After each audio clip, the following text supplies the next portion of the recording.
Hi, this is Caroline Williams from the Texas Chainsaw Massacre 2 and Sharknado 4. You're listening to Without Your Head. Welcome to the station of decapitation without your head. I'm Nasty Neil. The Sanibel Lecter. That would make me Terrible Troy. And joining us here right off the bat is modern-day icon of horror from Texas Chainsaw Massacre 2, House of a Thousand Corpses, Devil's Rejects. I can't name every movie he's in. We have Bill Moseley on the line. Hey, all right. Excellent. How you doing? I'm doing good. Awesome. That's the end of the interview. I'm here staring into space, looking out on Los Angeles, California. Oh, see, we're all the way on the other side. We're in Massachusetts. Well, that's a beautiful thing too. It is. It's very nice. That's where I went right after I graduated from college. I drove to Martha's Vineyard and spent the summer working in Larson's Fish Market in Menemsha. And let's see, then I went to Boston to start my adult life. Huh. Nice. It is hard to drive to Martha's Vineyard. I drove as far as I could, and I got onto the ferry. That's Neil's neck of the woods. Yes, I'm on the Cape. Uh-huh. Yep. Yeah, I love the vineyard. Yeah. That's, in fact, where I lost my virginity. Whoa. So Massachusetts is very important. You know what? I think a lot of us can say the same thing. Yeah, I'm hoping to one of these days. Eventually. Take your time, buddy. Take your time. Now, I actually heard an interview where you said that you saw Texas Chainsaw Massacre, the original movie, for the first time in Boston. I did, actually. I saw it in the Combat Zone. I don't even know if that's still there anymore. No. There was an old theater called the Paramount Theater. And, it was one of those down on its luck theaters in the Combat Zone, which must have kind of, come in, after the Paramount had its glory days. And I think I remember right next door there was some kind of a little peep show, and I think I remember not the same time I saw Chainsaw, the original Chainsaw, but I remember some guy coming out of a booth with a German Shepherd, and the little guy at the door kind of giving me a funny look. So this was the Combat Zone, man. Chickens in the window of the Chinese shops, and one afternoon, I had actually seen the title Texas Chainsaw Massacre on the marquee of I think it was some kind of a drive-in theater out by North Billerica, where I used to work for the Andrews Gunite Saloon Pool Company. And I would drive around. I was kind of the special agent for Ed Andrews. And I remember just driving one day and coming out of a forest in my car. On a road, of course. And there was this title, the Texas Chainsaw Massacre. And I just thought, God, what the hell is that? I got fascinated. I just thought, whoa, man, what are they doing to the public? And when I saw that it was playing on the tail end of a double bill with Enter the Dragon, Sunday afternoon, nice. Paramount Theater, Combat Zone, in 1976, I said, I got to check it out. And I did. I went down by myself, sat with the crowd. The crowd was a boisterous crowd. They were yelling at Bruce Lee to kick their ass. I'd never seen a Bruce Lee movie before.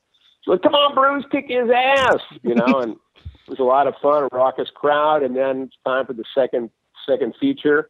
And from the opening shot of the weird tortured kind of a violin note and, a slow strobe of some kind of rotted corpse. I guess that was Ed Neal's little, Polaroid flashbulb. I was like, what is this? Uh-oh. And everybody, I swear, the air went out of the room. And I don't think I heard another peep out of anybody for the rest of the movie. Just was like, whoa. We were all into something very serious. And we knew it, and there was nothing to do except just hang on and try to, stay in your seat. Yeah, other than, being a little kid and being scared of anything, that was the first horror movie that, like you just said, it was just so surreal to see it, and just that is nothing. There's nothing like I'd ever seen before in my life that could even touch it. So it remains one of my favorites because it was just tears your mind up when you see that for the first time. If you Tore my haven't brain up. exposed, yeah, if you haven't seen anything, I know that now there's so many more movies that are, it's different. There's a lot more movies that are very violent and graphic, and it's more mainstream than it was. There's more of a horror culture, but then there's nothing like that. But yet it still holds up. Nothing like it. And you know what? I had been in college and not quite a hippie. I just never really got into washing dishes or anything. But I whatever the hippies do. I like the free love part. I didn't like the communal living. I think that was it. But I had read Carlos Castaneda, all the the Don Juan stuff about the guy that goes into the Yaqui Sonora Desert in Mexico and does all this power stuff with that with the brujo and all these kinds of crazy spirit ideas. And I really came out of college thinking of myself, that wasn't my major, but I fancied myself able to communicate with any human being, and we're all one man. I'd read the soap label on the Dr. Bronner's Castile soap, and the whole deal. And I came out of that movie Chainsaw thinking, these are completely alien creatures, and they're evil. Meaning the Sawyer family. I mean, it really freaked me out. I mean, on a deep, almost philosophical, theological level, it freaked me out. And it wasn't. And I would just try to get rid of that feeling, try to heal it, try to get out of it for 12 years. And wow. Let's see, 76, so it was 10 years. For a whole decade, I would keep watching that movie, trying to make it, so familiar that it wasn't scary. Yeah. And it wasn't until I got the part of Choptop and showed up in Austin, Texas, in the spring of 1986, in the parking lot of the Brook Hollow Motor Inn, where they put us up for Chainsaw 2. And I was there, just kind of going, what the hell's going on? They had shaved my head, which completely disoriented me. I'm standing in the parking lot, just kind of, going young, and all of a sudden this car pulls up, and out of the car steps Jim Seedow, the cook in the original Chainsaw. And he got out of the car, he's a very petulant guy, and he got out of the car, and I went, "It's the cook!" And he went, "Hey, how's it going there? Hey, boy, how you doing?" And in that moment of just like that connection, I just went, wow, not only, this job is going to work out, but all of a sudden I just felt like, completely different. I felt like, wow, I am no longer afraid because now I'm a member of the family. Mm-hmm. Totally the pressure changed must my have life. Pressure must have just dropped away. As soon as you make like a connection with someone with humor, it's so much better. Like you could have met and everybody's very professional and done a great job, but when you've got especially for that movie, I mean it's crazy, and you've got that humor on the set, it just must make so much difference. Well, just seeing the guy, and notice that Jim Seedow didn't need makeup. Mm-hmm. I mean, he basically is what he is, and he didn't need makeup in the original Chainsaw. He didn't need makeup in Chainsaw 2. Just seeing him and just going, oh my God, that's one of the guys. Yeah. It's like he's alive. He's stepped off the screen. There he is right in front of me. And realizing, oh my God, I'm playing his brother. It's so funny because flash forward many years later, and I got a call from the director of the Texas Chainsaw 3D, which was originally titled the Texas Chainsaw Massacre 3D, but apparently the word massacre didn't go well with. They took some survey or something.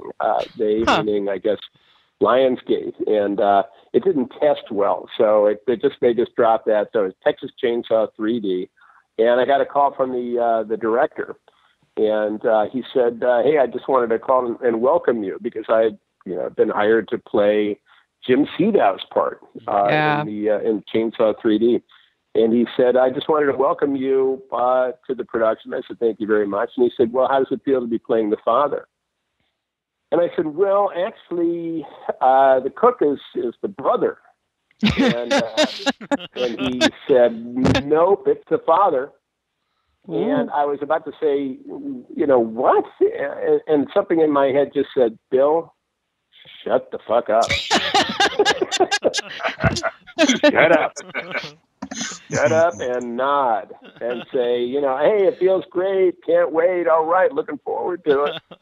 And, and I hung up the phone, politically correct. And I just thought, it's the fucking brother, not the father. Well, it's out there now. That's kind of vague. It's kind of vague because, you think, because there are really no parents. Yeah. And that's the thing about the Sawyers. There's grandma and grandpa. There's the little, mummy dog upstairs in the house in the original Chainsaw. And then there's the hitchhiker. There's the cook and Leatherface. And, we just, I mean, if you listen to the dialogue, both in Chainsaw and Chainsaw 2, you just realize that the cook is the oldest brother. Mm-hmm. And then the twins, Hitchhiker and Choptop, who was over in Vietnam during the original Texas Chainsaw Massacre. And then there's the baby, and that's Bubba, a.k.a. Leatherface. And it's funny because they call each mom other. And dad. They call each other brother.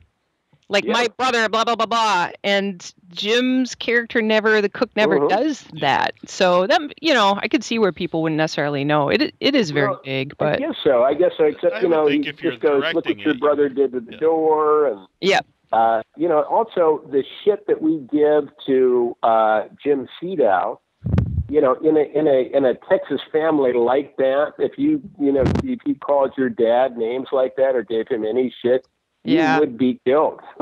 So you're not doing that to your dad in a Texas family. So true. Those are the four brothers. And, we know in Chainsaw 2 that even though, he got run over by, I think the truck was called Black Maria, whatever the truck was that runs over the hitchhiker at the end of the original Chainsaw. We see, the hitchhiker is, he's dead and well as Nubbins in Chainsaw 2 that I carry around we call him the Muppet, basically the dead body I carry around. Yeah, which got in trouble recently on the way home from Mad Monster, I saw. He was calling in the TSA. Mm-hmm. Yes, that was great publicity for the owner of Nubbins. Yeah. What was that like, by the way, putting the makeup back on for Mad Monster, doing the photo ops as Choptop? It was fun. It was, it was good. I mean, I don't know if I, felt Choptop. Mm-hmm. Not that I was really necessarily expecting to. I was happy to do it. Nora Hewitt, who was the face-off winner who did the makeup, did a great job. And just meeting her was a lot of fun. She's awesome. I have the costume. I do have the costume, so it was fun putting that back on. The teeth are a little gnarly. I think there's some black mold in the Choptop teeth. So I was very glad not to have gotten, some kind of Ebola from putting those back in. Uh-huh. But all in all, it was, it was a fun experience. Originally, of course, this time I didn't shave my head for the photo op. So, I did have a bald cap. Mm-hmm. Originally, of course, when I got the contract to play Choptop, I remember my agent at the time called up and said, you got the job, and I was like, wow, that's pretty awesome, And she said, and they want you to shave your head, and I said, yeah, okay, fine, yeah. And she goes, well, I mean, I told them that was going to really, put a damper on your career for, between 6 and 8 months. I went, oh, That's funny. And she said, so I got them to pay you $5,000 to shave your head. I started laughing, because of course I would have shaved my head for, I would have paid them, but this time I wasn't as willing, lo these 30 years later. So I ended up, getting, I had a pretty short haircut, but I did wear a bald cap in it. It felt good. One of the options I had was that once the photo op was over and we had taken 100 pictures or however many people showed up, there was a suggestion that maybe I would want to, in makeup and wardrobe, go back to my table at Mad Monster Party in Phoenix during the convention and, sign autographs and sell posters or whatever I was doing at my table. And I said, absolutely not. I'm not going to do it. I would think it'd be the reason being that many, many years ago, there was a convention. It was a Fangoria convention in Pasadena, which is right next to Los Angeles here. And I thought that maybe to spice up my, sales or whatever, that I would have my buddy Todd Bates, who loved Choptop and was a great makeup guy, could do the makeup. I thought it would be cool to have him come and actually apply the Choptop makeup as I'm sitting at my table, during the convention hours. Mm-hmm. So people could walk by and they could see, one stage of it, and then maybe they'd come back later and I'd be a little more progressed toward Choptop. But, and that all worked out fine. But when I finally, got my teeth in and I was like, thumbs up, good to go, you are now Choptop, sir. What I found was that when I'm at a convention, I'm really like a merchant. Mm-hmm. When someone's at a convention and they're signing a picture for $30, or they're bargaining over something you've brought, or maybe you've got 3 items and, you're going to get a discount, and all that kind of stuff is really very mercantile. And then when you're in, for me as an actor, if I'm in character and Choptop costume and makeup, I'm Choptop. Yeah. I think it would really be a bummer to be, there's Bill Moseley in this makeup, really kind of ignoring the makeup to, give you a deal for, 2 for $40. Yeah. I just it's like if you're saying that I was trying to do that in character. Because if it's like hey, did you pay me? Hey. Then they think you're kidding, and Yeah. So I just said, I don't think so. So they got me out of makeup, and I, went and put back to my table. Well, you can't be around children and dress as Santa and not actually pretend to be Santa. It ruins the whole effect. Absolutely. Unless you're bad Santa. True. Yeah, you're Sal bad Santa's pretty good. Now you were a fan of Texas Chainsaw Massacre. How did you get into Texas Chainsaw Massacre 2? Did you just go to like a reading for it? Or? No, I didn't. Actually, in my 10-year effort to try to get that spike out of my brain, that spike of terror, I actually was one summer. I was living in New York City for many years, and one summer, just to get out of town, and to get healthy, I went out to work on a ranch in Wyoming, up near Green River, Wyoming. And anyway, I was working on this ranch, the Box R Ranch, and I was just a grunt, basically digging holes and baling hay and doing all that stuff. And I was working with a kid who probably wasn't much more than 16 years old, who was a sugar freak. I had never encountered a real sugar freak like that. I mean, that's somebody who, drank bug juice for breakfast and frosted flakes, and then had some fudgesicles and some pie. It was just constantly banging the sugar. And what would happen is when we would do manual labor under the Wyoming sun, he would start to sweat and shake and go into what I called sugar deliriums. Wow. And so he would start kind of, I guess it's the American equivalent of speaking in tongues, but what he would do is he would start singing snippets of top 40 songs, and he would do cartoon voices and advertisement jingles. You know, he would just like all this stuff would be coming out of his mouth. It was pretty outrageous. But, you know, I had worked with him enough and, you know, gotten used to it. So I would pretty much turn a deaf ear to him. Sounds very entertaining. One day we were working and all of a sudden he's going, Captain Crunch, you know, and doing this crazy stuff. And all of a sudden he goes, Texas Chainsaw Manicure. And then just continues to blather away. But I heard that, you know, and I'm digging a hole in the dirt. And, you know, all of a sudden I hear that and I just go, whoa. And so I went back to the bunkhouse, you know, good standard cowboy lodging. And I got out my notebook and I wrote down the Texas Chainsaw Manicure. And I just had a vision of a woman going to a beauty parlor, going in, you know, getting her hair done, sitting under the dryer, you know, and being asked by the beautician, you know, anything else. Yeah, I think I'll have a manicure. And, you know, calling for a manicure. And I had a vision of the sliding steel door, which was so scary about the original chainsaw. And Leatherface coming out with a smoking saw, you know, heading toward this woman under the dryer to, you know, give her a manicure. And so I kind of sketched out this, it was like a 5-minute short film, I guess. And I went back to New York when my stint on the ranch was over and gathered some friends. And we ended up renting a place called Sonia's Hair Fashions out on Staten Island. And got about $1,000, you know, just got some different things.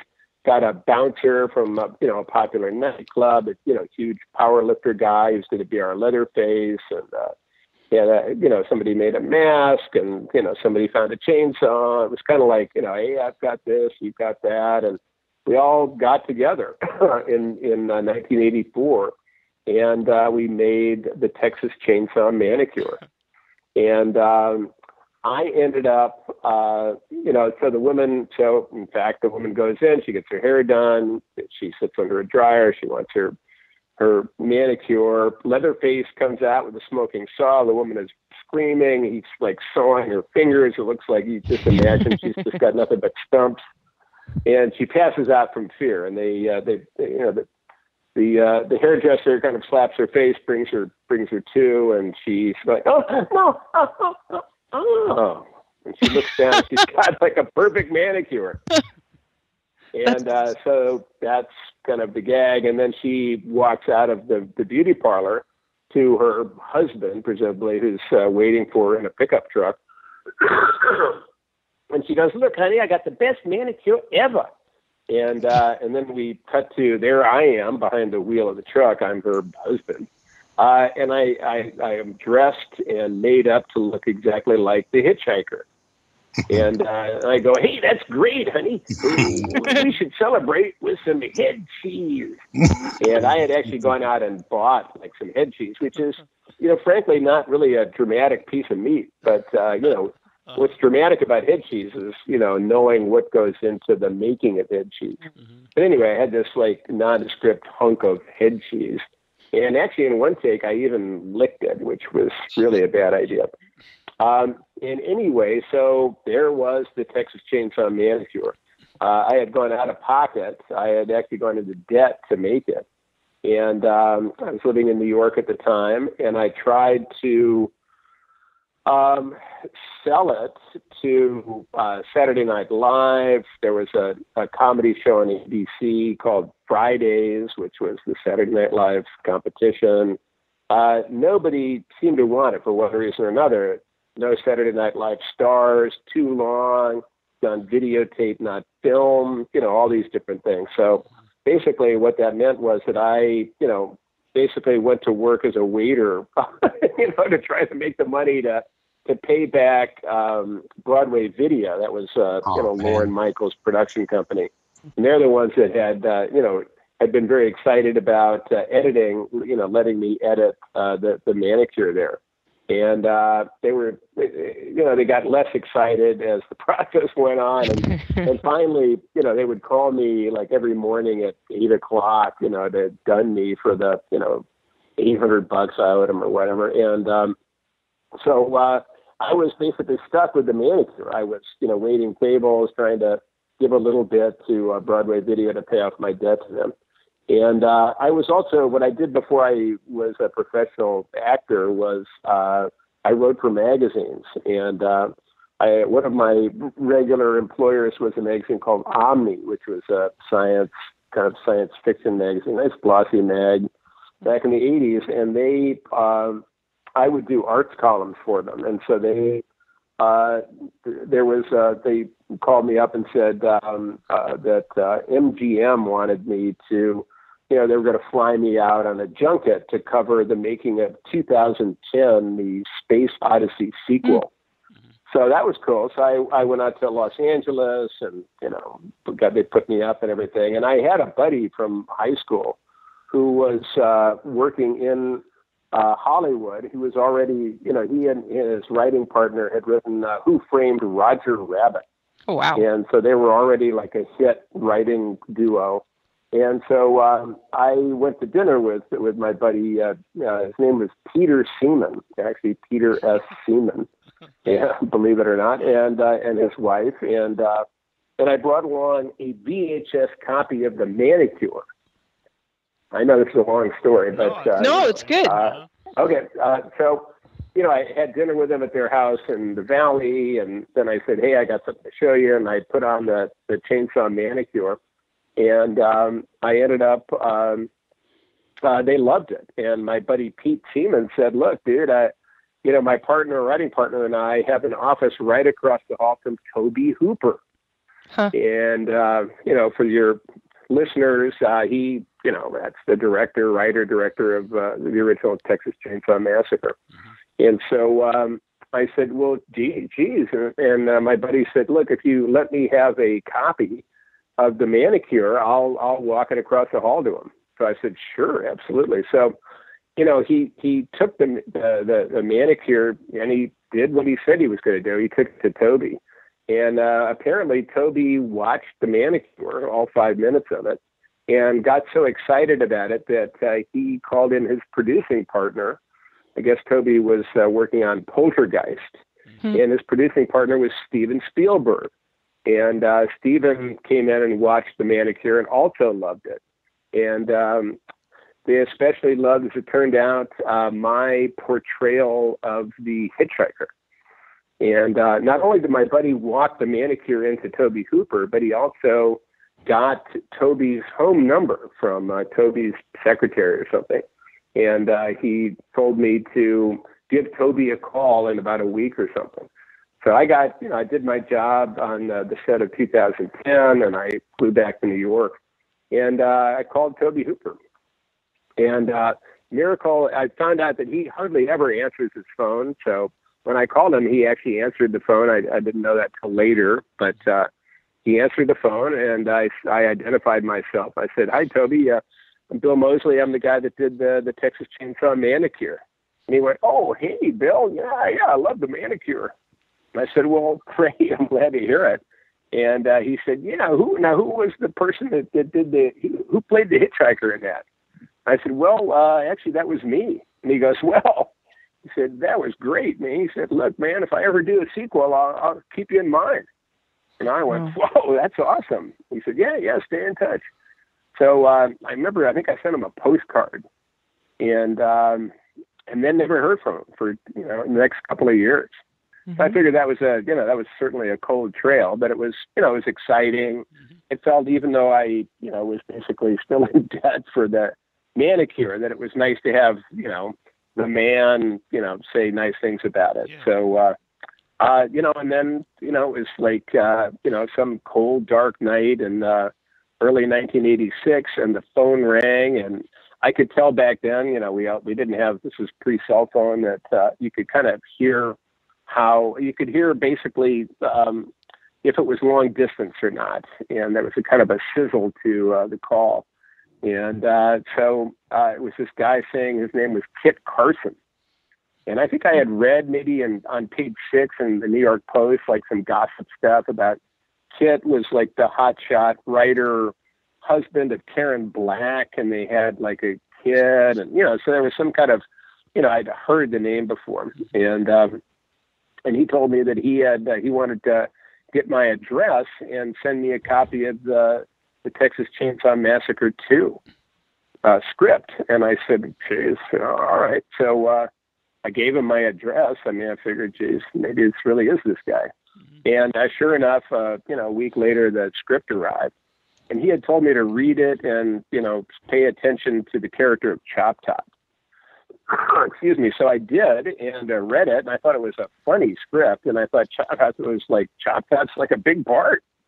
I was surprised. And so I called him back and I said, I love the script. It's really funny. And I love Choptop. And he goes, "Oh, I'm glad to hear that.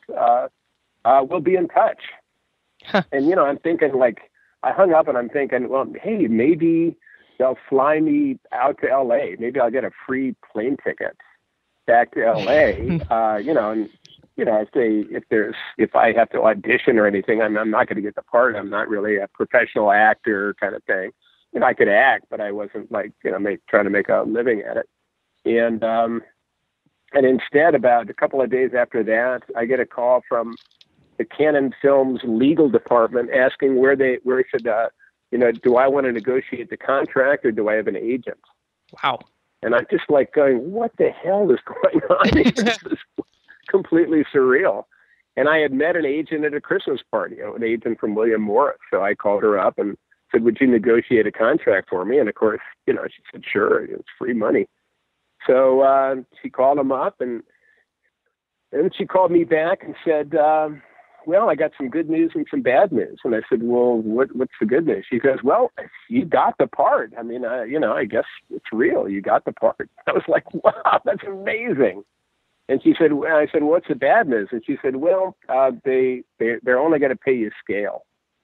And at the time, as a writer in New York, a freelance writer, I was probably averaging $250 to $300 a week. The only thing that kept me in town was I had a cheap apartment. And, and I said, "Well, scale, geez, that doesn't sound good. How much is that?" She said, "I think it's like about $1,600 a week." Well, that's pretty good. Nothing wrong with that. And then she said, the reason, she said, plus they want you to shave your head, and I went, "Yeah, okay, yeah." Mm-hmm. And that's when she, said, "Yeah, so I got you $5,000. I'm going dude. Thank you. I was redeeming bottles and cans back then. $5,000 to shave my head? Shit, when do I start? Were you able to play that cool, or were you clearly that was amazing for you? Well, you know what? I just, 99.9% of the inspiration for that character was Ed Neal. Ed Neal was such an amazing. The hitchhiker character, I mean, all of the characters in the original Chainsaw were pretty mind-blowing. But, to me, between the cook was amazing, especially when he starts poking the girl in the burlap bag with the stick when he's driving. Mm-hmm. I mean, just all that that was crazy. But Ed Neal, just the idea that, you had this character that actually is scary because he's cutting his own hand with a razor blade and just a crazy character, and that was so inspiring. Mm-hmm. So when I got, by the time they had shaved my head and I'd met Tom Savini and all of the psychos in the special effects makeup department, and I was pretty much, completely ready to go. Plus the first, it had to have been at least 10 days that I was supposed to work. I got up, it was a really early call time. It was 3.5 hours to get the Choptop makeup on. And then, the first 10 days, I think we were shooting out in, Prairie View, Texas. So it was about an hour's drive from where we were staying in Austin. And then we would sit, Jim Seedow, Bill Johnson, Leatherface, and I, we'd sit around playing gin rummy, waiting to be called. And, for the first 10 working days, he never got to us. So we were so revved up and ready to go when it finally was, okay, guys, you're up. It's like, oh, thank God. So I was so excited and ready that, I just, hit the ground running. Mm-hmm. Wow. Being so familiar with the original movie, and then the second movie is totally different tone. It's much more comedic. What were your thoughts on that? Were you thought that was a good direction, or? I had no sense of the whole movie, so I didn't really have any kind of. I mean, that was only something that I actually kind of wrapped my head around, long after I saw Chainsaw 2. Yeah. I had no real sense of, it was different or, funny versus scary or, anything. So I just, they just, pointed me in, one direction and just said action, and I just went for it. No. When did you realize? And Toby seemed to love what I was doing, and that was very encouraging. When did you realize the movie really started to gain like a new audience? Because it seemed like it was. It's kind of come and gone. It's kind of like waves, I guess. I don't know if it's got anything to do with the evolution of mediums. Whether it's like. From, it was on the screen, then it was a VHS, then it was, a DVD, then it was download. I don't know if it was the advent of the internet. I really have no idea. I'm glad that people like it. I'm glad that it, it seems to have survived the test of time. Mm-hmm. It's so funny because recently, of course, the Shout Factory's put out some kind of new definitive Blu-ray of Chainsaw 2. I think NECA is coming out with a Choptop figure in a month or two, whenever that's going to be. So but it's always been it always seems to have its fans. It's so funny because I do a bunch of these horror conventions, and I wouldn't say it's neck and neck. I still say Otis is still more in demand than Choptop, but Choptop's a pretty close second. Mm-hmm. Even though Otis is let's see, House of a Thousand Corpses was 2003, and Devil's Rejects was 2005. So Choptop's had, a lot more time on the table, but, people just love Choptop, and, it warms the cockles of my heart because I love Choptop too. Uh-huh. In fact, when Rob Zombie wanted to hire me as Otis Driftwood, back in 2000, or, actually even, November of 99, what I thought was that he wanted basically, because I met Rob when I was, made up as Choptop. I emceed a horror award show where he won his first award, I guess, back in October of 99 for Universal Studios over here in Burbank, California. A little award show called the Igor Awards. And I was the MC and handing out introducing people as Choptop and handing out the little demon statuettes. And Rob won one, and he came out, and I handed, I was wearing a tuxedo dressed as Choptop with my little plate and everything and my little coat hanger. And Rob came out, and like it freaked him out. He told me later that he thought he said, I think that guy's doing a decent Choptop out there. And then when he came out, he like came on stage to get his award. It was like, holy shit, it's Choptop. And so, about not even a month later, his manager called up and said that Rob's script, House of a Thousand Corpses, had been greenlit by Universal, and would I be interested in working on it? I went, yeah. So I thought that Rob actually wanted kind of his own version of Choptop. Mm-hmm. But as it turned out, of course, Rob wanted somebody a little more, kind of serious and sexy in a way. I mean, serious, like seriously demented, but kind of a sexier character than Choptop.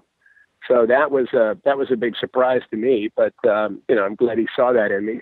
I did not. But as it turned out, yeah, I mean, to this day, Choptop is, hugely popular. And again, I guess it just goes in waves, or but I'm happy about it. Yeah. Well, Ebony here in the chat room says she was wondering if Otis would date her. So apparently the sexy part did work. Yeah, sure. No, she's a lovely girl, but sight unseen. That's all right. Except that the first date has to be to Denny's. I'm a fan of Denny's. Well, I'm not going. Yeah, because even if we have nothing to talk about, we'll have we can get moons over Miami. Right. Oh yeah. Your Grand Slam. Yep. Yeah. Good to go. Yeah. Right. No, I actually kind of like from Texas Chainsaw Massacre to 2. It's a different vibe in the movie. Same with House of a Thousand Corpses, The Devil's Rejects. Your character's a lot different in both, even the same character. What was your thought process from playing Otis in Devil's Rejects as compared to the House of a Thousand Corpses? Do you look at it as a different character, or just a different side of that character? Well, it took me. I finally kind of got Otis. Excuse me. Probably I don't know, between 6 and 8 weeks after we had finished shooting House of a Thousand Corpses. I with a lot of the roles that I do, I certainly read the script a bunch of times. I have a general idea, but sometimes there really just isn't rehearsal. There really isn't time to kind of, really be one with the character. And with House of a Thousand Corpses, I mean, it was a big job. It was a studio picture. There were some fantastic actors, Karen Black. Whoa. Someone's doing a lot of beeping. Yeah, I don't know where that is. I think maybe my ear is doing it. Oh, all right. But anyway, I finally got the, I see. I'm getting an Amber Alert. That's what's happening. Ooh. Yeah. So I don't know. I don't see anybody from where. I'm staring into the back of a parking lot of Park La Brea, so I don't think I'm going to see anybody necessarily getting carted off. But yeah, I mean, so I think I got after about 6 weeks after we were finished with House of a Thousand Corpses, I have a general idea that we did. Rob wanted to do the Run Rabbit Run scene. Mm-hmm. And that I did in the makeup, special effects makeup shop of Wayne Toth, who did all the makeups for House of a Thousand Corpses and Devil's Rejects, et cetera, et cetera. I think he's done just about every one of Rob's films. And so we went to his studio, and Rob, I got made up as Otis, and Rob gave me this little script he'd written about, hunting humans ain't nothing but nothing. They all run like scared little rabbits. Run, rabbit, run. Run, rabbit, run. And so we did that. And when I did that, that was actually when I felt Otis. It was like, oh, I get you. Now that doesn't mean that I wasn't that far off for most of the production, but that was when I really yes, that's Otis. So when we did Devil's Rejects, which I might add is the only time that I've ever actually done, it's the only time I've ever actually done the same character twice. Oh, really? I never did Choptop again, really. I never did, any of the other characters. So I was pretty confident so that when we actually started shooting Devil's Rejects, I already kind of hit the ground running. In terms of the script, that's when I really thought that Rob was not just a good filmmaker, but a genius, because, most horror sequels are kind of, basically, especially in the 80s and the 90s, a lot of, horror sequels are basically a rehash of the original. Mm-hmm. Yeah. I guess just so the producers can make a little more money and squeeze the fans a bit. but I'd never seen a sequel where it actually was not only a whole different story, but also kind of a whole different genre. Mm-hmm. I mean, I really thought of House of a Thousand Corpses as a classic old dark house horror movie, but Devil's Rejects was more like a violent crime picture, almost a Western. And there was something completely different about it. And that, to me, was, incredibly exciting. Plus, all of the characters were different. Baby didn't laugh. Mm-hmm. Captain Spaulding, for the most part, didn't have his clown makeup. And Otis went from being an albino with red flecked eyes to, one of the Allman Brothers. So it was a lot different, and Otis wasn't quite as crazy as he was in House of a Thousand Corpses. Just the whole thing was different. So that to me was really incredibly exciting.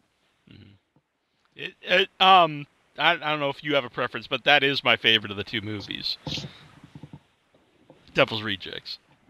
And, say that again? I don't know if you have a preference, but that's my favorite of the two movies, Devil's Rejects. I don't really have a preference. There were such different experiences. House of a Thousand Corpses, we shot for the most part on the back lot of Universal Studios. And it's so funny because we were, the house we were using for the, for the Firefly house was right on the tram route. So that as we were shooting all these grisly scenes, trams full of tourists would go by. And in fact, we had with our production assistants, we had something called tram lock. Uh-huh. So when we were about ready to shoot, we'd have a PA down the cart path, holding up the trams while we got our scene, and then the trams would go by, filled with tourists with cameras. I mean, I remember one time I stepped out of the House of a Thousand Corpses wearing the skin of Mr. Willis and covered with blood, wearing, basically a costume of human flesh. And here goes a tram, and people are like, what the hell is that?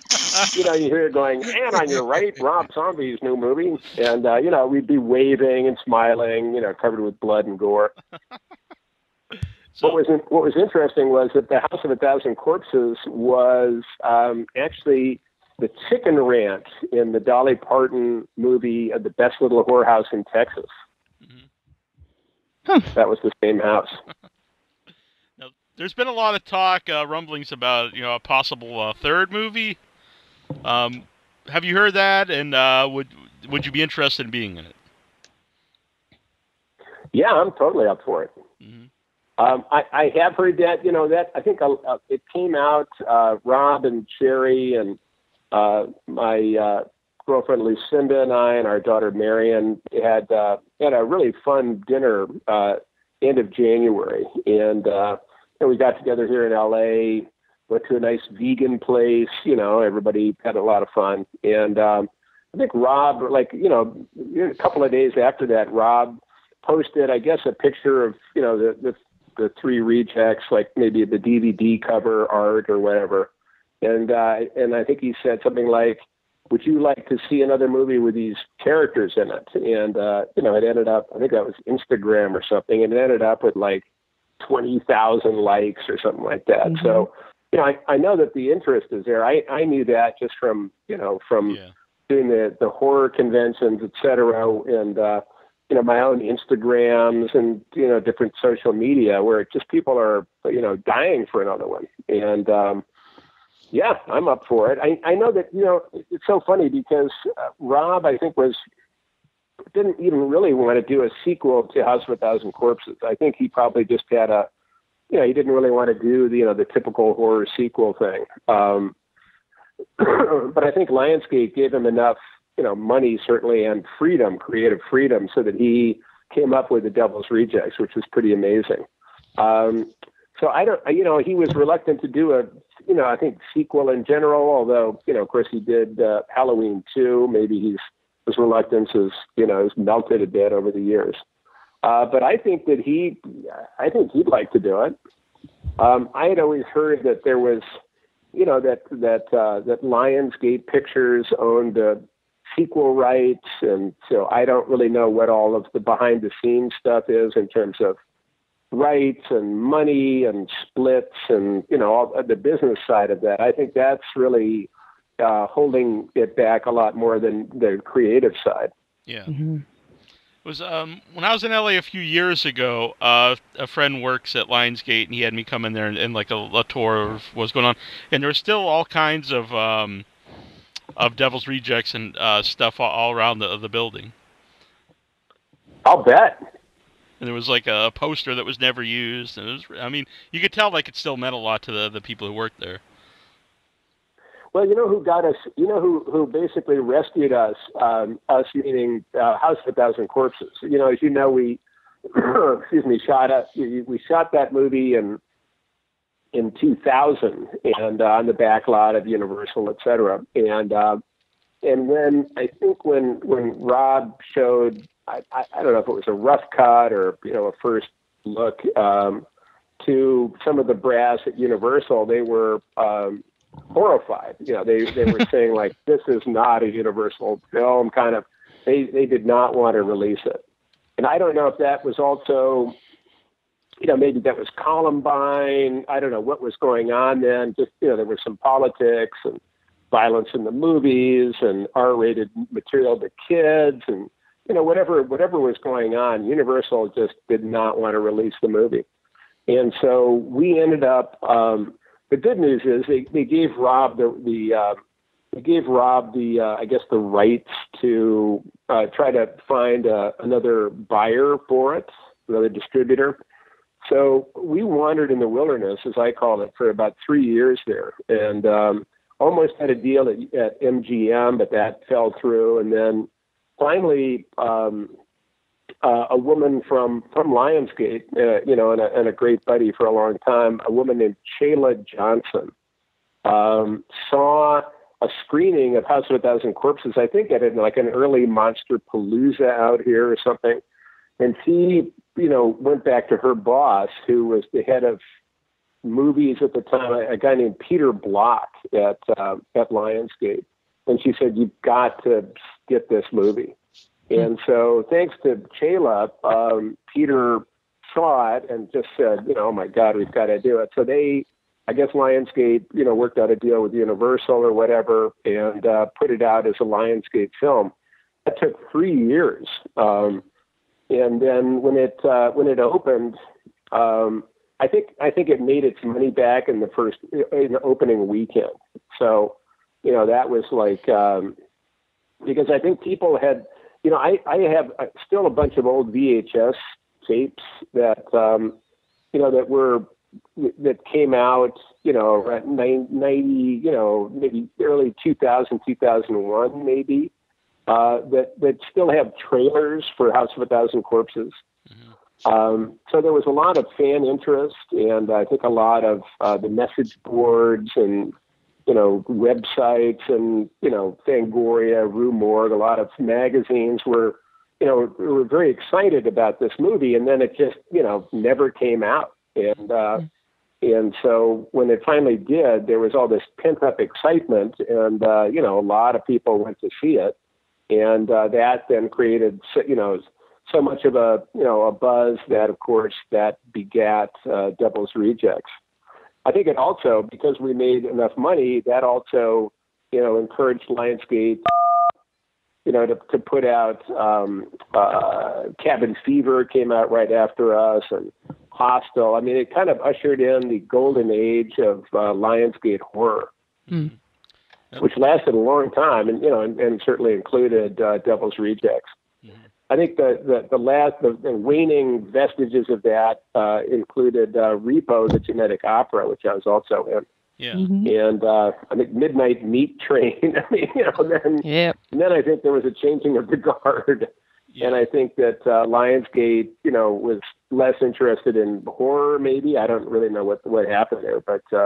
I know Peter Block left the company, and but anyway, it was fun while it lasted. Yeah, that was something I noticed when I was at Lionsgate. Was when he took me on little tours, like the older people, well, the people that were there for years, like their offices was filled with horror stuff and toys, and then like the other section of it, which was newer, was just very like just office people that didn't have any cool things sitting on their desks.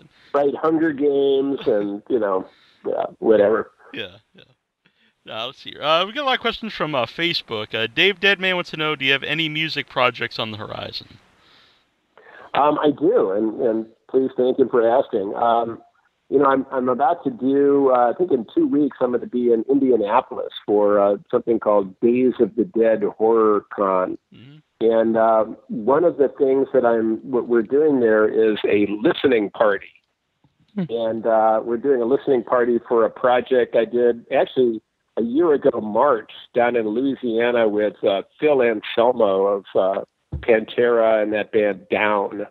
Mm-hmm. And, for a couple of years, I've known Phil and wanted to do, a music, just to get together and make some tunes. And Phil kept putting me off. It's kind of like saying that, to me, it's kind of like saying to Paul McCartney, hey, I'd love to have you, play bass a little bit. It's like, come on, buddy. But Phil, I kept bugging him, and Phil finally, relented and said, look, I got 4 days in March, down at my house in Louisiana. So I, cashed in some air miles and flew from LA to New Orleans and drove across Lake Pontchartrain and hung out with Phil for 4 days. And we came up with 6 songs. I call it Phil and Bill. And he calls it Bill and Phil, but I say, look, man, you're the rock star. So it's Phil and Bill, songs of darkness and despair. And nice. We're actually having a listening party, in 2 weeks in Indianapolis. I hope it goes well.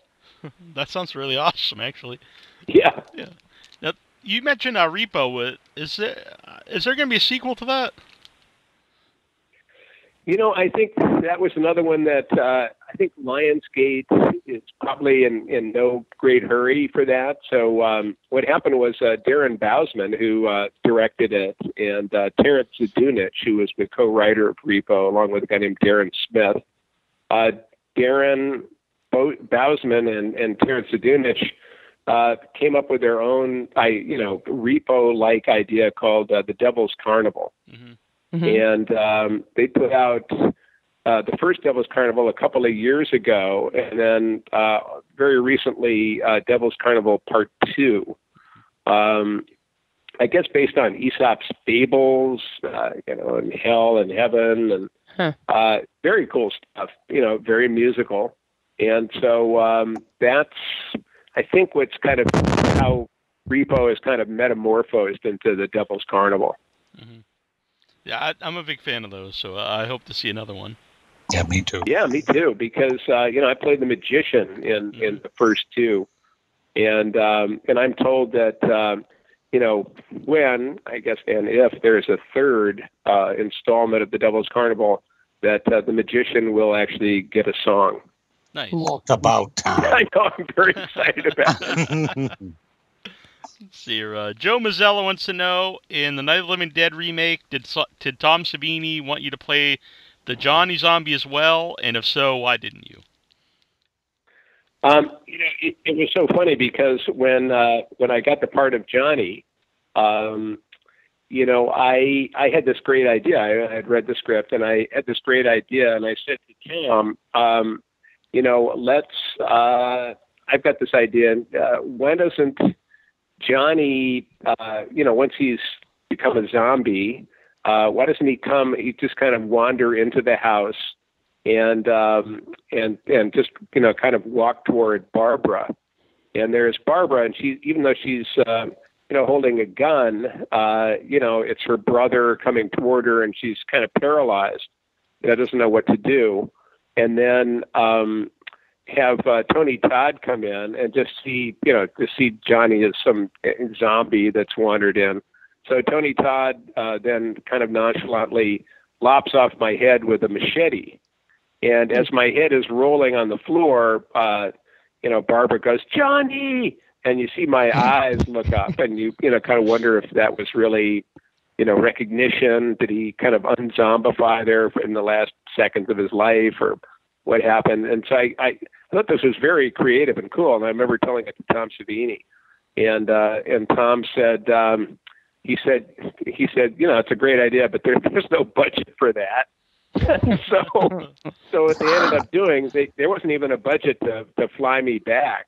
Once I had done my Johnny job, my week-long Johnny job in Washington, Pennsylvania, they did not want to fly me back for any extra shooting of Zombie Johnny. So they basically just took my dummy that that fell against the tombstone, and just threw it in the back of a truck, covered it with tarp. At first, I thought you meant there was no. So that was, and I think they misspelled my name in the credits. I mean, so it's like Tina Bell. At first, I thought you meant there was no budget to fly you back home. No, there was that. I mean, I did get a round trip ticket, so that was good. You're still there. Yeah. Annabelle, do you have a question from Facebook? Yeah, there's a fine person named Jen R. Lewis, and she wants to ask a more general personal question. What is your top... It's always hard to answer these questions on the fly for me, but 5 movies, favorite 5 of all time, doesn't have to be horror, just some of your favorite movies and why you enjoy them so much. Dang. Well, I mean, I will give you I'll give you my top 5 horror movies while I try to think of like my top 5 movies of all times. Texas Chainsaw Massacre, George Romero's original Night of the Living Dead, Sam Raimi's Evil Dead 2. I always like to give some love to a little black and white film probably from the 60s called Carnival of Souls. Mm-hmm. And what else do I like there? I love the original Dracula. Pretty cool. So those are my top 5 horror movies today. I love, let's see, my top 5 movies of all time. Jeez, I don't know. I do love Starship Troopers, which is exactly like, necessarily like film school. Yeah, not Citizen Kane. I do like Citizen Kane. I like Citizen Kane. I do like Gregory Peck in Moby Dick. Mm-hmm. I like that. I like It's a Wonderful Life. Mm-hmm. And let me come up with another one. What I thought was an incredibly good movie was Clint Eastwood's Unforgiven. Yeah, it is a great movie. Yeah, that's a great one. It's an amazing movie. Yeah. And I love, Seven Samurai. One of my all-time favorites. Yep. And I love Ichi the Killer. Yeah. So I got a pretty wide. Yeah, you're all over the place with this. Good. Yeah. Mm-hmm. So we do have. I hope that satisfies her. I think it does. Yeah. We just started doing this last show with Caroline Williams. It's the Headless Hotline, and people can send in voice messages. So we've got some here for you. Hopefully, we'll. Hey, this is Derek Neal. I'm calling. My question is for Bill. I was wondering if he had seen any kind of a cut of the unreleased Chainsaw Massacre film, All American Massacre, and what he thought of it, and if he thinks it should get any kind of a release in the future. Thank you, and I'll talk to everybody later. That's a good question. The All American Massacre, the great mystery movie. Mm-hmm. I can tell you that it started out, really it was supposed to be kind of a 10-minute, even if that, a 10-minute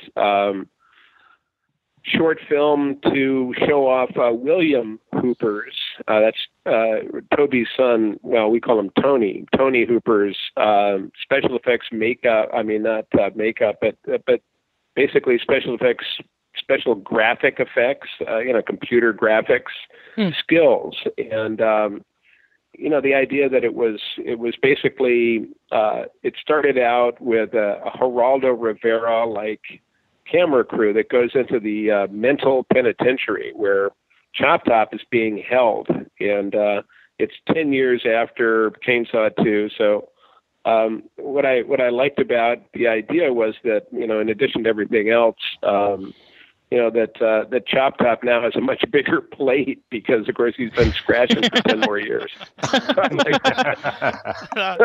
It's actually doing pretty good if it's not like his whole head already. I guess it grows back a little bit at a time. And and then it's basically they take Choptop out of his cell, they bring him to the warden's office, and then there's this interview, and the interview itself then sparks a flashback. And the flashback includes, both Choptop and the hitchhiker when they were, before Choptop went off to Vietnam, and there's some of the mayhem they were doing. What was interesting about the film was that, or whatever what we shot of it, was that at the time I was in a band called Cornbugs with the world's greatest guitar player, Buckethead. And so Buckethead was, they recruited Buckethead to play Leatherface. And Buckethead was more than happy to do it, but Buckethead's kind of skinny as a rail, so they gave him a fat suit. So Buckethead's in a fat suit with a Leatherface mask, and he's running around with a chainsaw. He also, if you go online and you go to All American Massacre, the only thing you'll find is you'll find like a little trailer, and the music, the score of the trailer, which is really about a minute and a half long, is Buckethead. He made that up, and so it's very exciting. I mean, the trailer itself is very exciting.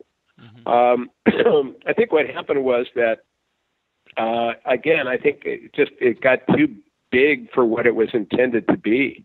Mm-hmm. I know that Tony, I talked to him last week, and I know he's still working on it. So, someday, even though it's been, I think 20 years, oh, wow. But someday, it may, it's been more like, I guess, 15 years. I think we did it in maybe 98 or 99.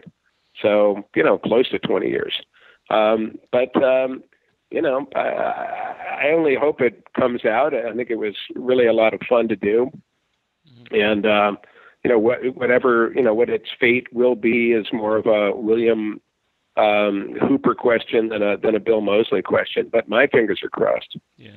20 years would be a good time to do it. It could be like From the Vault 20 years later. 20 years in the making. Exactly. Is Texas Chainsaw Manicure available anywhere?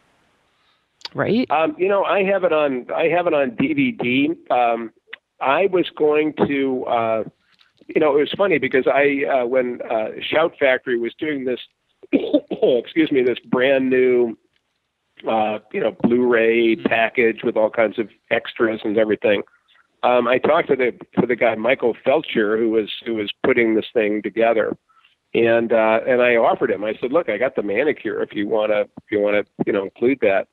And I think what frightened off the company from using it is that when I shot it, it was very. It wasn't. I certainly didn't do it by the book in the sense that it was 1984 and pretty casual. So and I was the producer on it. I realized that I should have probably gotten releases from everybody that's in the movie. 5-minute short, and also clearance for the music we used. Mm-hmm. And since I did neither, no self-respecting company wants to touch it, insofar as it might trigger lawsuits, I guess. I don't know what could happen. Yeah. But when I was down at Phil Anselmo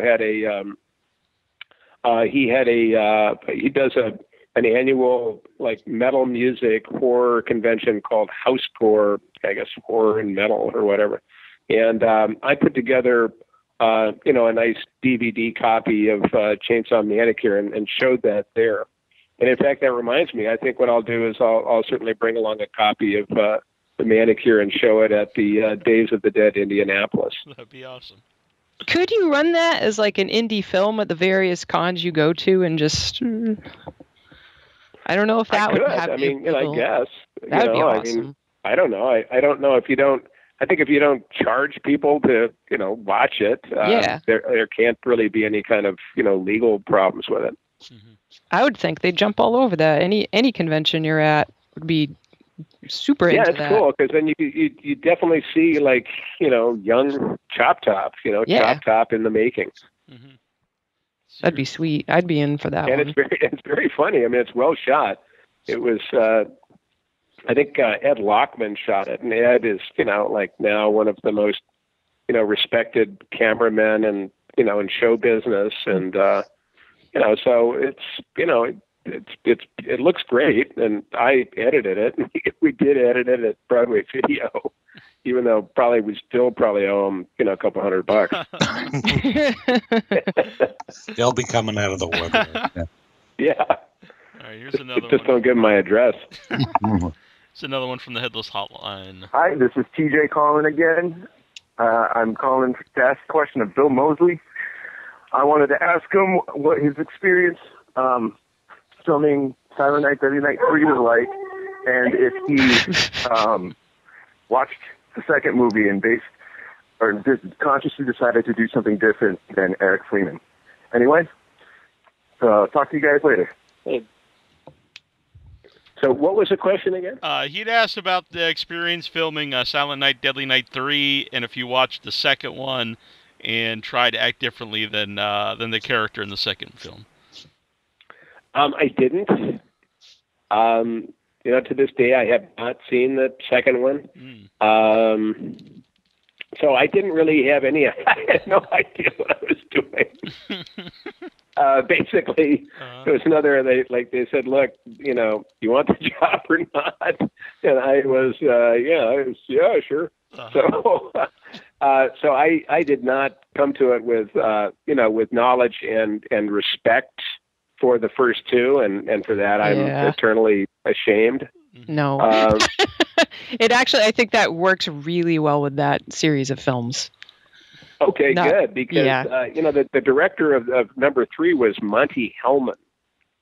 And Monty Hellman was, a famous American auteur, did a movie with Warren Oates called The Cockfighter. I mean, he, did, I think, a Two-Lane Blacktop, or he did, some, really great American, art films. And I think Monty was, offered this, this movie, Silent Night, Deadly Night 3. And I think he was, he came at it with a very cerebral, kind of, wow, I'm going to, really bring a certain sensibility to, the American horror film, especially, part 3. And so Monty liked me for some reason, even though I think there's maybe 2 lines in the whole movie. I have only 2 lines, but, I guess he just liked my, demented look, or he liked the way I, shambled, in paper slippers. Uh-huh. It's so funny because, of course, by the time we see Ricky has, at the end of part 2, I guess, had his head shot up quite a bit. And so in part 3, I'm lying in bed in a hospital room with my head, it's blown away, but what they've managed to do is put a blinking plastic, I call it the brain cap, on my head. And you can see through the transparent plastic, you can see my brain. And there's actually some kind of orange liquid that's swirling around and a few blinking lights. So it's some kind of a brain machine. And what wakes me up out of this, coma is I connect with a beautiful blind girl. And so what she sees, I see, and we have some kind of mind meld. And, all of that was wasted on me. I didn't really, play any of that.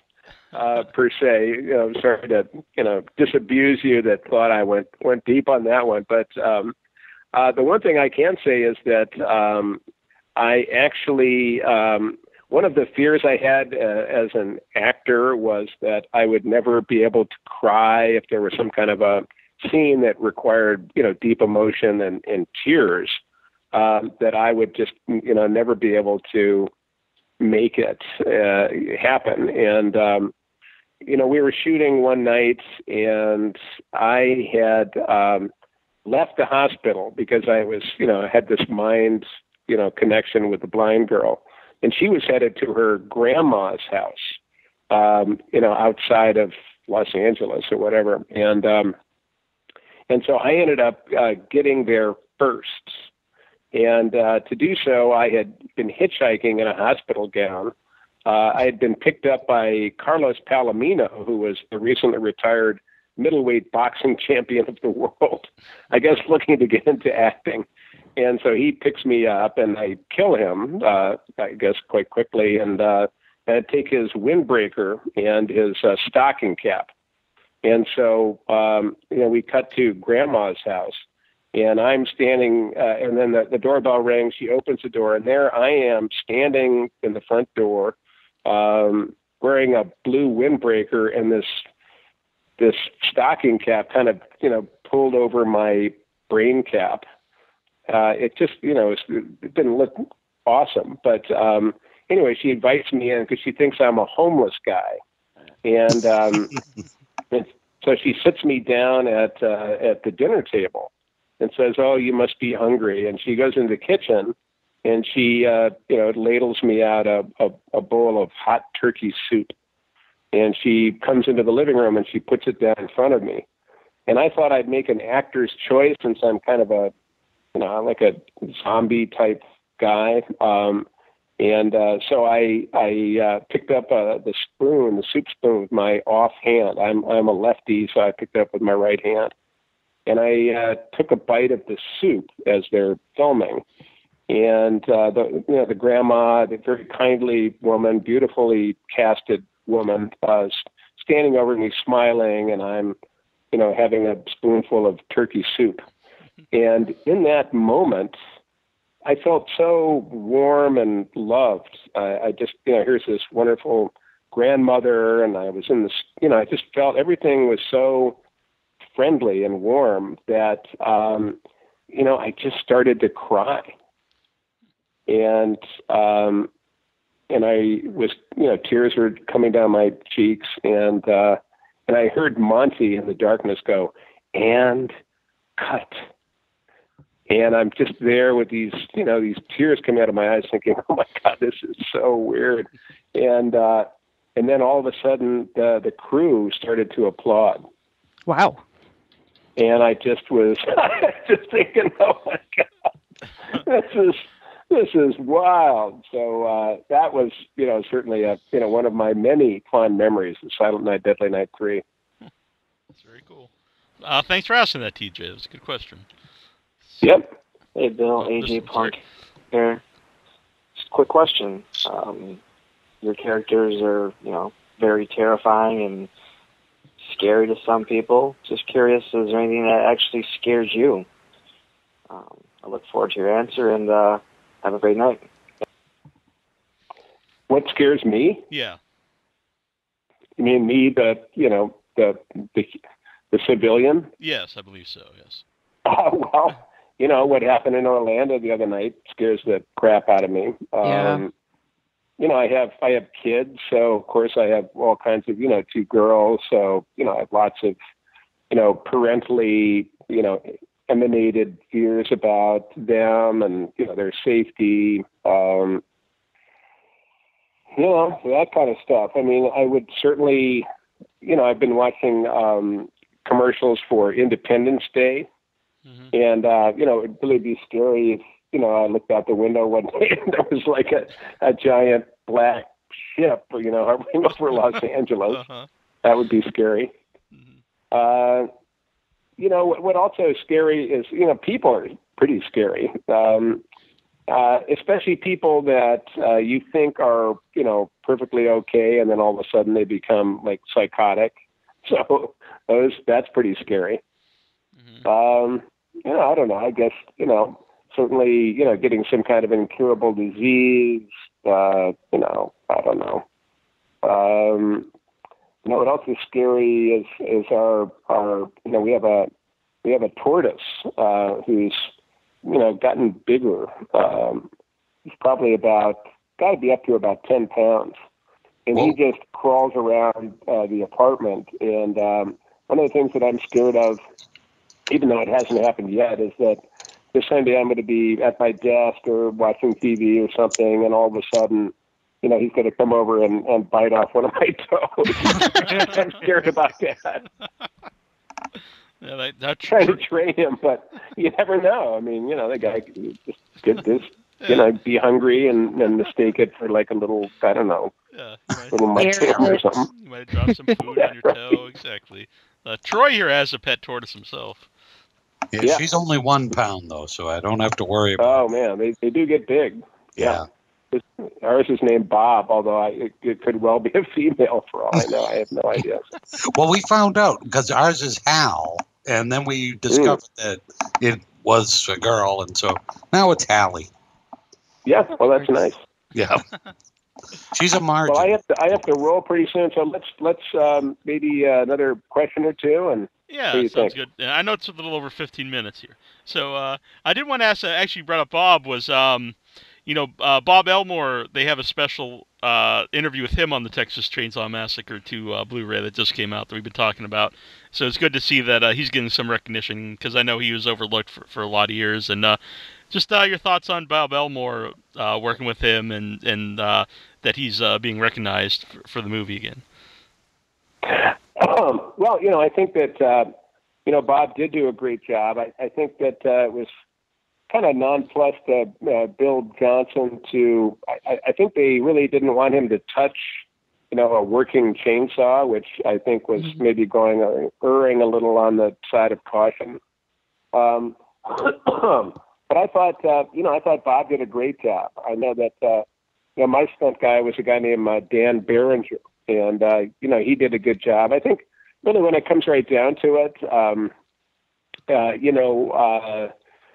we all, I think the best attitude you can have when you are making movies is that we all, basically, that we, contribute to the overall, spirit of the movie. Mm-hmm. For me, that's what I try to do. I just try to support the production. And, that's, if you go in with that kind of an attitude, like everybody, is maybe not equally important, but as important, certainly, whether it's the craft service person or the, makeup, wardrobe, hair, we all contribute to the overall, quality of the movie. And I think that, the stunt guys are awesome, especially on Chainsaw 2. I would have, I think Bob did a great job. I remember watching him when he was spinning Caroline around, when Caroline was captured and she was wearing LG's face, and and Bob is Leatherface is kind of spinning her around, and then they started playing some weird calliope music, and I remember looking through like a crack in the door of the smoke room and seeing that going on, just thinking that is really creepy. And of course, I'm completely made up as Choptop, so I'm no sight for sore eyes either. But I thought he did great. I love his. I love Bob's. When he wrecks the the radio station, I thought that was really cool. He's got a nice little dance. Yeah, he's got a great dance. But of course, my favorite scene is Bill Johnson. Well, I mean, a bunch of them with Bill, but so I spent obviously a lot more time with Bill than I did with Bob. But we basically all serve the production. So I think with Bob, it seems, and I've seen that at horror conventions where different people are kind of claiming characters and stuff, and there's a bit of a turf war. Mm-hmm. But I certainly, if you have something like Jason or Michael Myers, where a bunch of different people have played the character. I know with Leatherface, I don't know, there's 7 or 8 Leatherfaces. There's Dan Yeager, from more recent one, R.A. Mihailoff. There's Bill Johnson, Gunnar Hansen. So there's, we all contribute, and especially it ends up being, getting, as I say, there's a bit of a, kind of turf sense of like, well, I was, number 3 and you're number 6. Mm-hmm. I remember actually thinking about that because when I was, there was some, I had some kind of, there was a bit of a snafu about, coming back as Otis for Devil's Rejects. And one of the things that I remember thinking was the last thing I wanted to do was to be, I'm the Otis from House of a Thousand Corpses. And, well, I'm the Otis from Devil's Rejects. Well, I'm the, you don't really want to get into that. So anyway, I don't know where that's kind of drifting off to, but I love Bob and, always glad to see him. Yeah. Kev, one last question. Unless Neil had something else. Good. But my question was, another general question is, when you get into acting and just as a person over the course of your life, who has ended up being your biggest influence in film as an actor? I learned a lot from working with James Remar on White Fang, a Disney movie back in the early 90s. I remember that. So that was, he took me under his wing, even though I think I'm a little older than he is. But James Remar was a really good influence.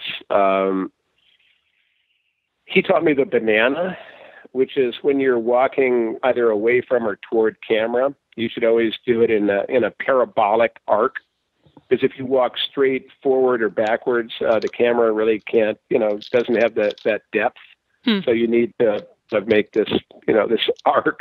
It's called a banana, and so I'm very grateful for learning that one. I don't know. Certainly Ed Neal, was a great influence. I loved working with Karen Black on House of a Thousand Corpses. She was just really great. I think what happens is you end up, doing whatever it is you do. Basically, if you're paying attention to the story and the director, and you basically you don't really. There's not a wide range of interpretation necessarily. I think what's different for everybody is how you come to the character, how you show up for each scene. What it is, what's your mindset, and the kind of preparation you've done. For me, I just try to, I guess I just try to make it real. I read the script a bunch of times because that's really the best way to, get a general idea of the story, of the relationship with the other characters, of, what your motivation is for, any given scene. And I find that's, I do that best if I read the story a lot, so I really get it down. And, and if I just kind of meditate on, each scene, like what I'm doing, who I am, what I'm feeling, what I want, all that kind of stuff.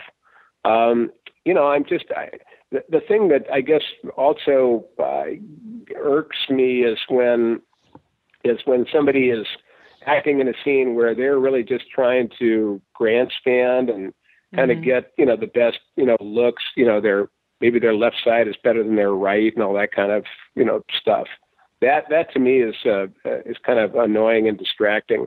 I just like to, play the scene and just kind of be in it. And, that's really the fun of acting is when, on that rare occasion where you really just kind of, forget your Bill Moseley or whoever you are for the time being, and you're really just actually in the moment.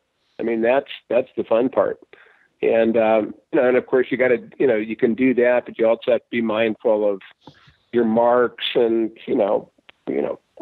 everybody else's marks, and making sure that whatever you're doing is facing the camera, stuff like that. But I guess I don't know. I don't think I've really had a mentor per se.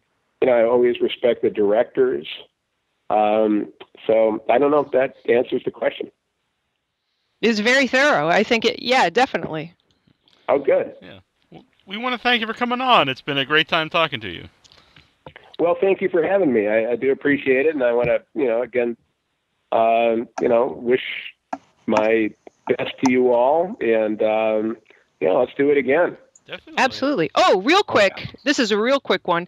What are upcoming projects that people can be looking for? It might not be quick. I think he's got quite a few.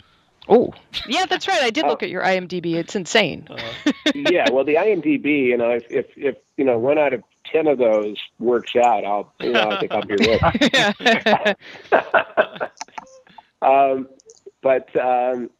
Actually, my girlfriend Lucinda Jenny and I are going off next month to Luleå, Sweden, Luleå, to northern Sweden, and we're working on a short film called Fish, and that should be very exciting. It's kind of a creature feature, and the two of us are actually working on it. Cool. And so I'm very excited about that. And, I just did a movie for Corpsey Rhine, who is the publisher of a magazine called Girls and Corpses. Yep. And I was just in his movie Cynthia, which should be coming out one of these days. And I really had, I played, I can absolutely, guarantee the fans that this is the first time I've ever done a character like this. So I hope they'll support me Very cool. to the best of their ability. Very cool. So let people, they should check out Silently Within Your Shadow, which you did the voice of, and Annabelle here did the poster art for. I did. Mm-hmm. It's very cool. Yes, thank you very much for that. And also, there's American Exorcist is coming out, and The Church, and there's a bunch of things. So I guess that's the best thing to do is to either keep checking the IMDb, or I seem to post a lot on Twitter. I think my Twitter name is @Choptop Moseley. And I got a blue check, whatever that's called. Oh, you're verified. A tick. Yeah, I'm verified. Whoa. So it's Choptop Moseley. Mm-hmm. Oh, I was hoping you weren't getting Lyme disease or something when you said a tick, but I see. Well, I've had those too. Also, what's coming out in October is an incredible creature feature I did actually in Australia called Boar, Boar. About a giant killer pig in the outback, and got an incredible cast. It's the same director, Chris Sun, that I worked with on a movie called Charlie's Farm a couple years ago.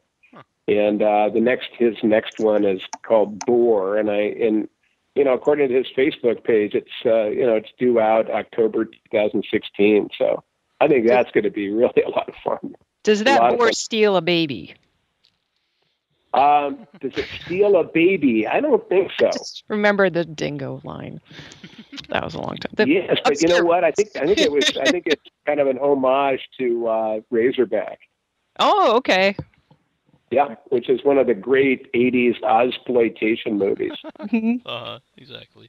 I think they're actually showing that at a theater in Boston coming up at the Coolidge. Oh, at the Coolidge. Yeah, you might be familiar with that in Brookline. It's been around for a long time. Well, I don't know it. Yeah, it's awesome. In August, they're showing all animal attacks movies, and I think that's one of them. It's like Piranha 2 and Razorback and Grizzly and Crocodile or Alligator, one of the two. We could probably ask you questions and talk forever, but we would love to have you back. So anytime you want to join us for whatever, definitely be in touch. Well, that sounds great. Awesome. I will tell you, too, I will close with, I finally got somebody to plug in my Blu-ray player. It turned out I had a defective cable. But my next two movies to watch, and I may have to wait until my girlfriend leaves because she doesn't really want to see either one. But one is called The Witch. I'm sure you guys have already seen The Witch. Yeah. And the other one is called The Hallow. Mm-hmm. We saw both of those. Yep. Actually, at the same theater in Coolidge. Yeah, The Hallow is the Irish one, right? Yeah. So don't tell me about them because, I bought them both on Blu-ray off Amazon. I haven't figured out download yet, so I think when I do, I'm going to save a lot of money. That's what's upcoming for me. Awesome. All right. Well, you can And let us know. And I loved The Nice Guys. I went to see that the other night. And I thought that was fantastic. That was good. I've seen that. But that's off topic. Mm-hmm. That's all right. I've heard a lot of good things about that. Yeah. Mm-hmm. Excellent. All right. Well, great. Well, thank you very much. Nice to be on your show, and good luck to you all. Thank you very much. Thanks so much, and you as well, Bill. Bill. All right. And remember, dog will hunt. This is Bill Johnson, and you're listening to WithoutYourHead.com. Feed your head.